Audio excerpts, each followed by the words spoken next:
Hi, thanks for joining us for this session, this recording of mindfulness today, which we're going to be discussing in relation to COVID-19 and how we're all coping with that. If you find the session helpful or interesting, we would be quite happy to receive any questions you might have if you could send those to us via our Facebook page. But other than that, we'll get started. We'll get started now. So, Doug, I just wonder if perhaps the way we could kick off here is just say what mindfulness means to Okay. you.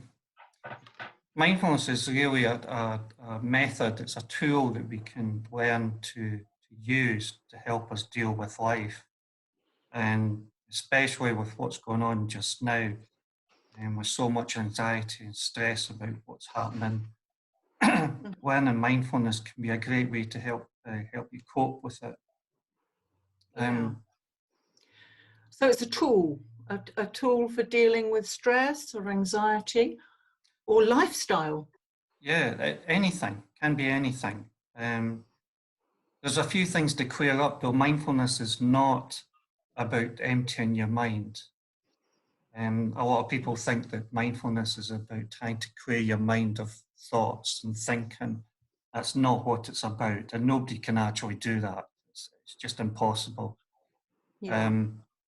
So it's learning to become more familiar with your mind, understand how some of its behaviour is and how it impacts on you, and that's all down to learning mindfulness. Okay. So what you're saying is that it's actually managing the thoughts that come into your head or the feelings that you're experiencing and how to put your focus on a different attention other than your thoughts to refocus. Yeah. Most of the time that we try to push our thoughts away, very often they're not very nice thoughts, they're not very positive. So it stands to reason that they can cause a lot of discomfort, so we try to push them away. The thing is, you can't push them away. They're in your head, and wherever you go, your thoughts are going with you. So you can't avoid them. And so mindfulness is actually trying to address that by actually looking at them. Because the irony is that they actually decrease, they actually start to lose the power over you when you actually begin to look at them and look at them from a point of view of that there's something that's happening to you rather than getting tied up with them and believing them. I mean, one of the questions that's asked quite a lot is, how can I control my thoughts? Why does my mind keep springing back to the thoughts that are distressing? Yeah. And I guess that takes practice, yeah? Yeah, and you can't, the truth is you can't control your thoughts, really. The thinking process is something different. So a thought jumps into your head and it grabs your attention, and then you follow it, you start to look at it, and then as you look at it, it starts to create a story. So you develop almost a mental movie in your head of, can be anything in the future and things in the past, or what's maybe making judgments about what's happening right now. But the initial thought is something we have no control of. No one can sit and actually recognize what the next thought is going to be. It just arises. We don't know, and it's completely random. We have no control over that whatsoever. Okay, so currently, I mean, there's a lot of worry and stress about the virus and what's going to happen with that. So I guess in a lot of people's minds, there are kind of thoughts about, well, what if, and what will I do? How will I manage? How will I cope? What do you think about that? Because they're very real, live concerns for people. Sorry, Becca, did you want to come in there? Yeah, I just wanted to say that we're not always responsible for our thoughts. We It's not our fault that we have them, but what we can do is we can become more aware of them as well as not drawing attention to them, and then we can change our actions and influence Okay. our actions in response to our thoughts. Okay. So we need to accept that they're there and they will come in and out of our head, but it's how we deal with them when they're in our head. Yeah, would that summarize that? Yeah, and that in essence is what mindfulness is. So you can either do mindfulness informally, or you can do it formally in a way of meditation, which is kind of like going to the gym in relation to physical health. Okay. So the idea is to sit and actually let the thoughts, your mind is going to take you off, but it's recognizing you can bring your attention back to the present moment, to the reality of what's actually happening. Because the mind creates lots of stories of what's going to happen, how things are going to work out. And although they will be based around what's happening just now, they're not real. And we have no way of predicting things. The mind can come up with a story, a version of the future, but that doesn't mean to say that's what's going to happen. The problem Okay. comes when we believe it. Yeah. That's the problem. Okay. Julie, did you have a question? Would you say that maybe the easiest way to be mindfulness is to do something that you really enjoy?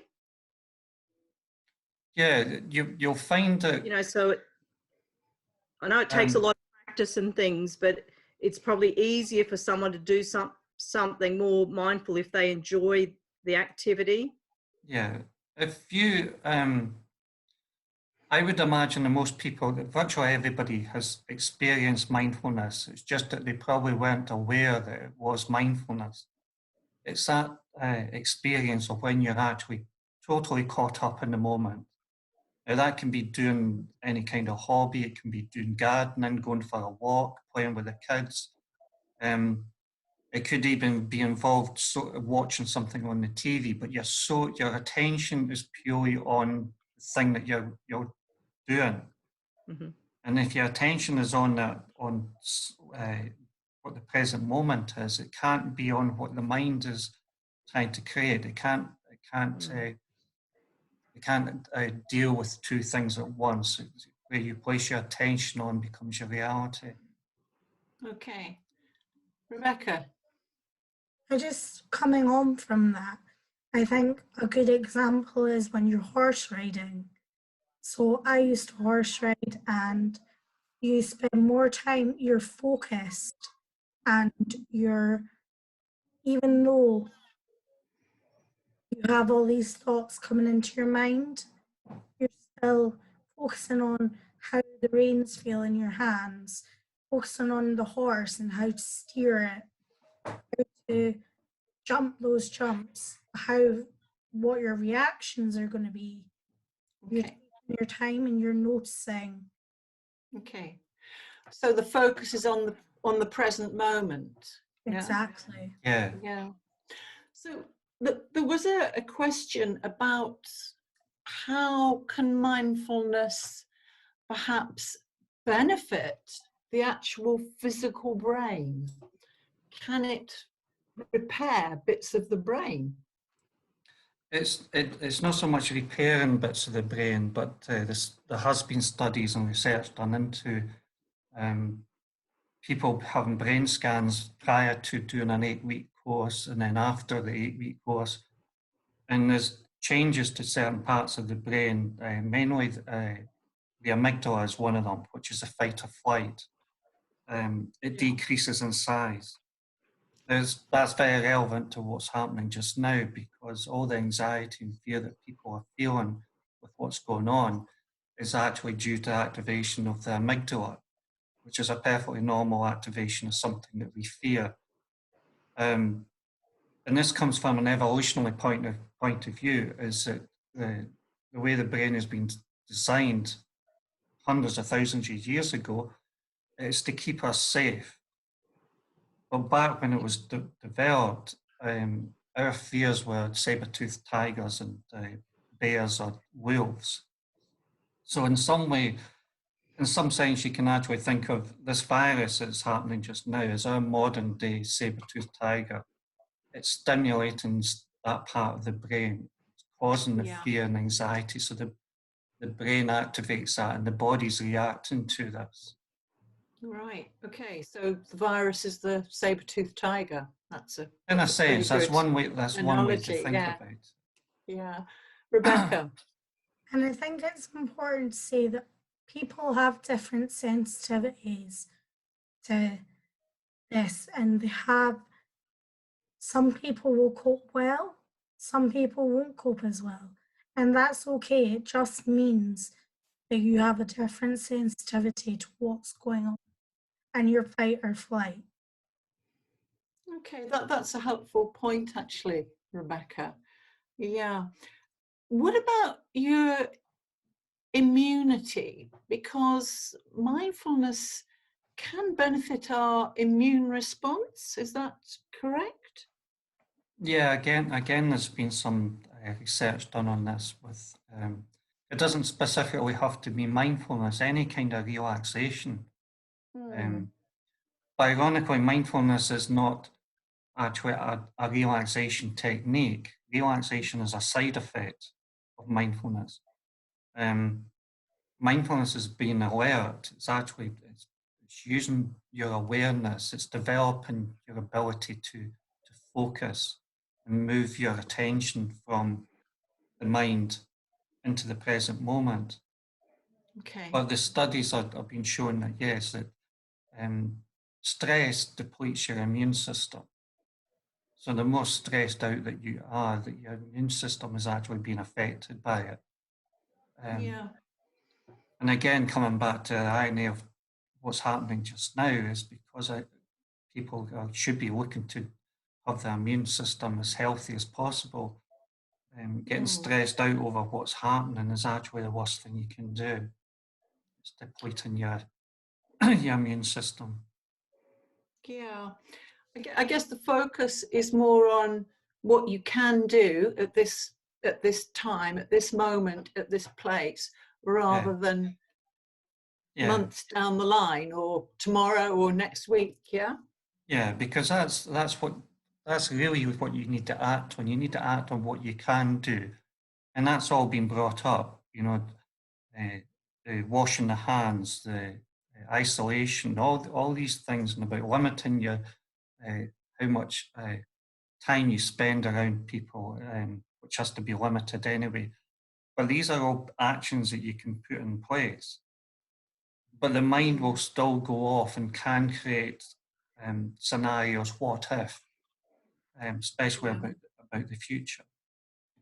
The point of mindfulness is to learn to acknowledge that, but to bring your attention back to the here and now, because what is happening right now, and right now we have the lockdown. So there is we don't know what's going to happen in the future at all. But that doesn't stop the mind trying to come up with a scenario. Yeah. So we make up the blank bits in a way. The mind loves to fill in gaps. And because we don't have any, there's no script, if you like, for the future. The mind likes to fill things in. We don't know what's going to happen, but the mind can come up with a scenario. And it'll be very individual.